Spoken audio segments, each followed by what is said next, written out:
पाकिस्तान और बांग्लादेश के दरमियान सिलेट के मकाम पर जारी दूसरे टेस्ट मैच के आखिरी दिन में बांग्लादेश को जीत के लिए 3 विकेटें दरकार थी, जबकि पाकिस्तान को कामयाबी के लिए 121 रन की जरूरत थी।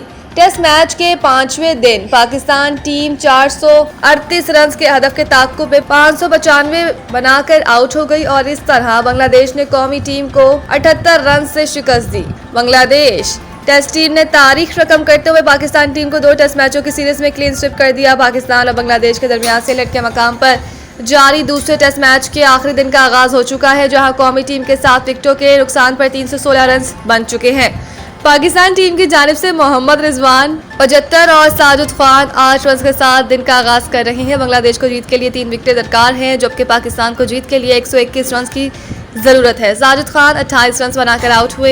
इनके बाद मोहम्मद रिजवान 94 रन बनाकर पवेलियन लौटे, जबकि खुर्रम शहजाद बगैर किसी रन का इजाफा किए आउट हो गए। इस मैच के लिए इमामुल हक, शाहीन अफरीदी और नुमान अली को टीम का हिस्सा नहीं बनाया गया। वाज़ेह रहे कि 2 टेस्ट मैचों की सीरीज में बांग्लादेश को 1-0 की बढ़तरी हासिल है।